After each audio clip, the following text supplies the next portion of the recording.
1장 6절을 보면 그리스도 안에서 착한 일을 시작하신 이가 그것도 그리스도의 날까지 이루어 나갈 것이라고 되어 있습니다. 그럼 여러분은 아직 끝이 안 난 거죠. 이루어 나갈 것이라고 되어 있으니까. 여러분이 이제 돌아가신 날 이루어진 거고요. 또 더 중요한 거는 그것도 아니고 주께서 재림오신 날 이루어진 겁니다. 그런데 가장 큰 문제가 뭐냐? 분명히 이렇다면은 한 사람도 빠짐없이 담임 목사님으로부터 사찰까지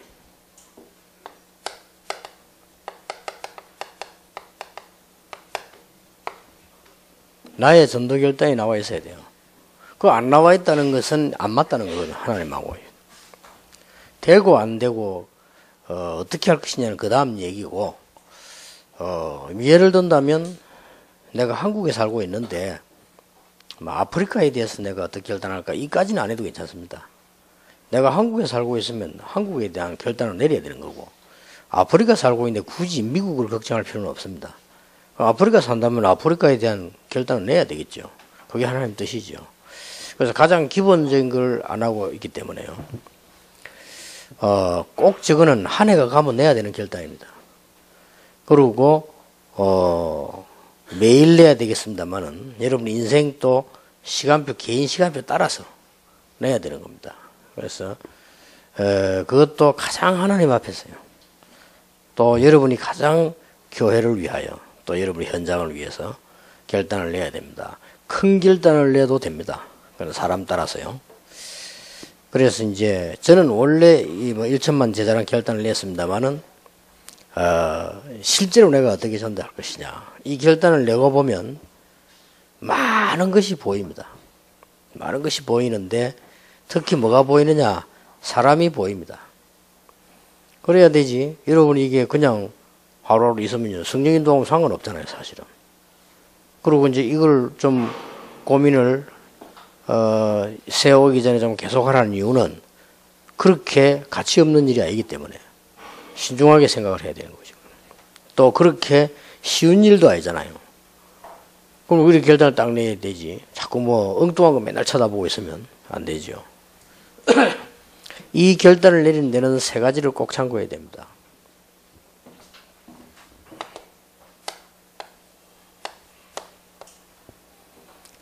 이 복음을 항상 가지고 있고 전해야 돼요.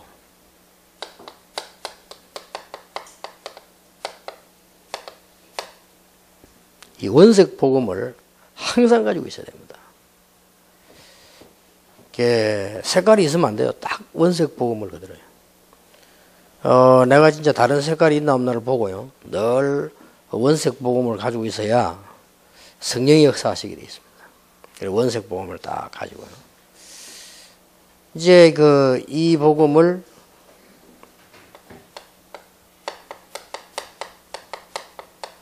어떤 메시지를 하더라도 들어가야 됩니다. 성경은 원래 그렇게 편집된 건데 부분적으로 설명한 걸 가지고 부분적으로 끝내는 사람이 있습니다. 그거는 잘못 전달하는 겁니다. 그렇죠? 창세기도 결국 복음을 위해 쓴 거고요. 출애굽기도 복음을 위해 쓴 겁니다. 그래서 원색 복음을 가지되 모든 메시지에서 묻어 들어가야 됩니다. 그게 하나님 뜻입니다. 그게 편지 주신 분의 뜻입니다. 그래서 뭐 강해 설교다, 성경적이 아닙니다. 그럼 성경 꼭 강림하고 말 겁니까? 강의하고 복음 전해야죠. 그렇죠. 어떤 사람도 뭐 주제 설교다, 그것도 아닙니다. 가장 본문에 있는 부분을 해석을 하면서 복음을 전해줘야 돼요.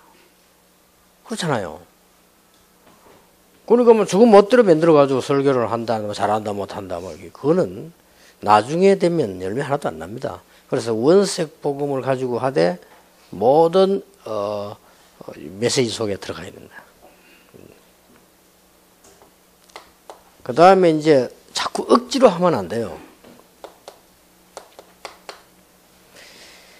특히 모든 사람에 대하여, 이거는 처음 믿는 사람이나 오래 믿는 사람이나 다 복음이 필요하기 때문에 복음이 그렇게 간단한 거 아닙니다. 믿은 지 100년 돼도 계속 복음 들어야 돼요. 하루도 안 들으면 안 돼요. 초대교회는 매일 모일 때마다 복음 얘기해야 돼요. 그러니까 역사가 났죠. 이것을 잊어버리면 안 됩니다. 이걸 하다 보니까 어떤 문제가 나오는 거 하니까, 어떤 실수를 하게 되는 거 하니까, 이제 새가족들이 많이 몰려오기도 하고, 여러분 제대로 하면 기존 신자도 많이 있겠죠. 여기에서 또 실수를 합니다. 빌립보 1장 6절을 보세요. 그리스도 안에서 선한 일을 시작하신 이가 그리스도 날까지 이룰 것이라고 했으니까 거기는 이게 들어있잖아요. 반드시 또 여기 따라 적용을 해야 됩니다. 예를 든다면 어떤 교회는 많은 프로그램도 있을 수 있습니다. 시간표에 따라서. 그것도 틀린 건 아닙니다. 복음이라면 그것도 보너스거든요.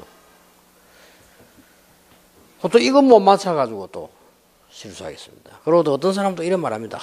목사님, 옛날에 말이요, 초창기 때 메시지를 들려달라는, 그게 필요한 사람이 있습니다. 항상 필요합니다. 그러나 어느 정도 응답을 받고 해서도 이제부터는 규모로 정돈돼 들어가야 되는 겁니다.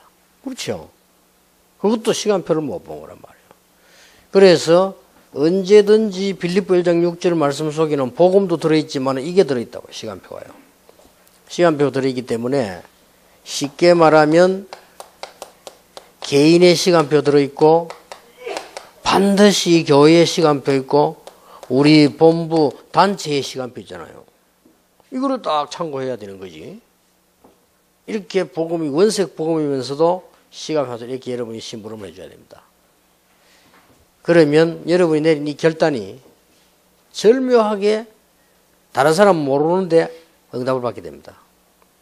그리고 뭐 그냥 여러분 강단에서 여러분 교회 목사님 메시지를 하시거나 또 뭐 제 얘기를 들으면요, 딱 답이 되는 겁니다. 그렇다. 그것도 정확한 답이 돼요.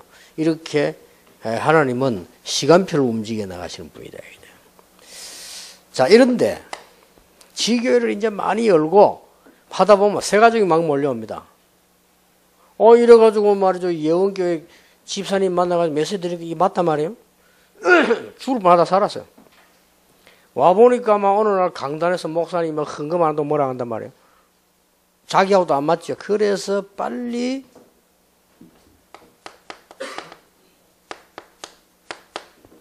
교회에 관한 메시지를 적용시켜줘야 돼요. 제일로 교인들이 부담 느끼는 게 헌금하는 거 아닙니까, 사실은. 그 중에서도 내가 은혜 받은 대로 헌금하라 이러면 되는데 그건 죽을 한다 이러면 거기다 뭘 또 내야 된단 말이에요. 그러면 사람은 그 내는 데는 힘을 써야 되기 때문에 부담이 올 수 있습니다. 여기에 대한 일 중에 많은 일 중에서 이게 가장 부담되는 일이기도 합니다. 그러나 여기에 대한 제대로 메시지를 줘야 됩니다.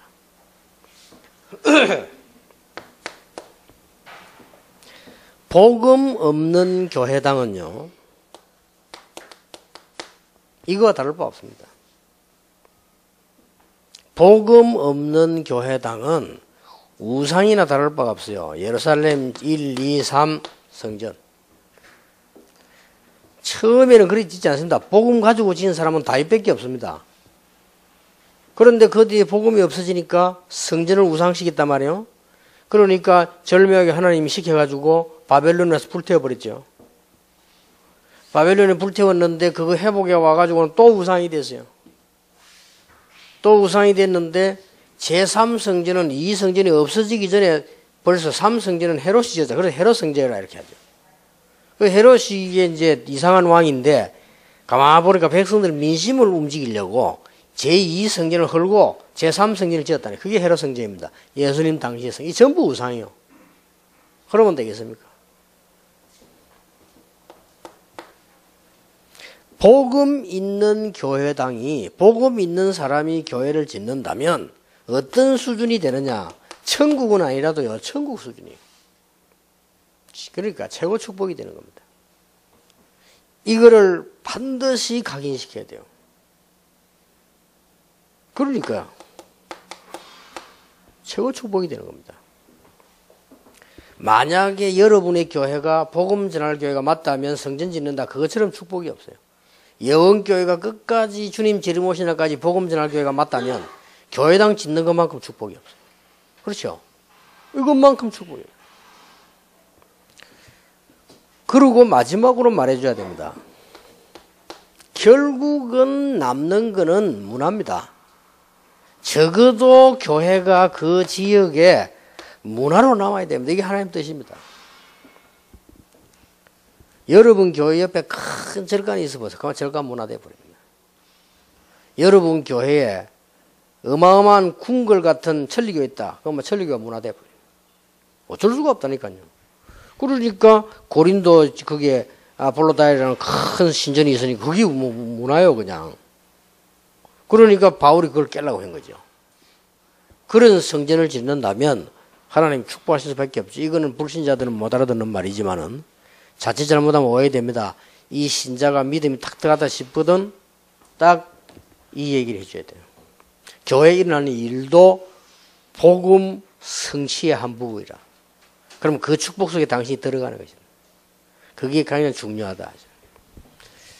이제 쭉 하다 보면 많은 사람들이 이제는 실제적으로 다가가 보면 경제에 시달리고 있죠. 실제적으로 다가가 보면 경제가 어렵단 말이에요. 그래서 그 메시지를 줘야 되는 겁니다. 사실은 경제, 생명 하나님 손에 있다. 이제. 분명하죠. 시간 지나고 보면 하나님 손에 있는 게 확실합니다. 그렇다면 우리가 하나님을 위해서 물질을 벌고 하나님을 위해서 물질을 쓰는 것이 가장 복된 것이다. 만약에 내가 재산을 우리 자녀에게 주었을 때 그게 저주가 될지 축복이 될지는 아무도 모릅니다. 거의 저주가 됩니다. 그러나 그걸 하나님께 드리면 가장 두고두고 축복이 될 것이다. 그래서 이런 인생관이 서도록 만들어줘야 돼요. 그러니까 막 헌금하면 축복받는다, 헌금해라, 뭐 누구나 이런 식으로 하면 말을 못 알아듣는다니까요. 설명을 쭉 했어요. 우리가 교회 일 하면서 무슨 건축을 한다, 아르티시진다, 인생을 걸고 올인해버려야 돼요. 그러고 나는 하나님 앞에 멋있게 살다 간다. 이렇게 돼야 되는 거지. 이걸 뭐, 안 그러면 전부 이게 일반 교회들은 교회당 지으면 교인 준다 안 합니까? 건축 시작되면 준대요. 일반 교회들은. 영원교회는 건축 시작하고 넣습니다만은 일반 교회들은 건축 시작하면 줄어요. 왜냐? 그 정도로 교인들이 사명이 없고 야간 거요. 그러니까 특히 서울은 그렇다네. 막 서울 사람들 이사를 잘해. 그리고 잘 가버려요. 농촌 사람들은 시험 들어도 이사를 안 갑니다. 갈 데가 없으니까. 서울 사람들 이사 가면 미국 사람도 잘해. 비행기 타고 석가야 돼가 밀저리고. 그러니 그게 무슨 신앙생활 됩니까? 그러니까 이거를 이해시켜 줄 사람이 없으니까 여러분 사명자 아닙니까? 옆에서 가까이서 이해시켜야 되게 한 명이 이해시킨 거는 백파만파입니다. 그 정도로 힘이가. 그래서 그래서 성전을 짓구나. 그래서 목사님이 강단에서 성전을 기도 그러구나. 이렇게 이해가 됩니다. 요게 작은 것 같아도 굉장히 큰 걸로 연결됩니다. 그것도 복음운동이라. 그래서 나이 많은 사람이 죽을 때 제일 전도하는 방법이 뭐냐? 선교소 도와주고 교회 헌금하는 겁니다. 솔직히 그게 제일로 전도 잘하고 하는 겁니다. 그 우리가 남은 거 아무 소용 없어요. 인생은 아무 소용 없습니다.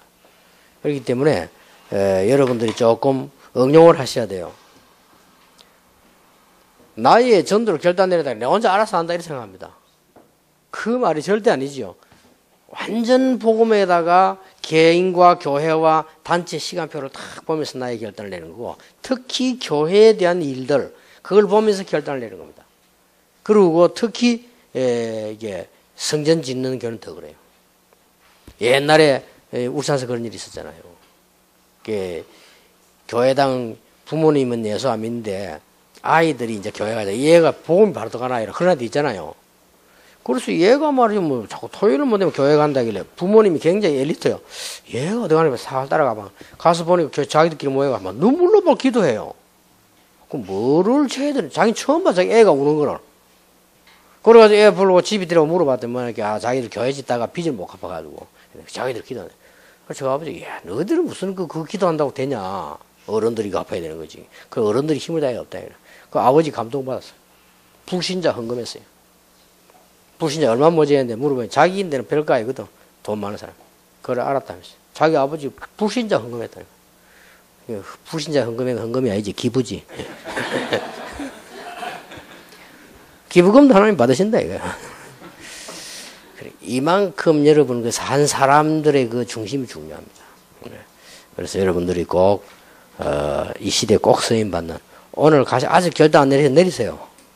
이제 그 내리시고 기도하겠습니다. 하나님께 감사드리며 우리의 인생 결단 내리는 한 해가 되게 하시며 새해를 맞이하기 전에 하나님 앞에 서는 저희들이 되게 하옵소서. 예수 그리스도 이름으로 기도하옵나이다. 아멘.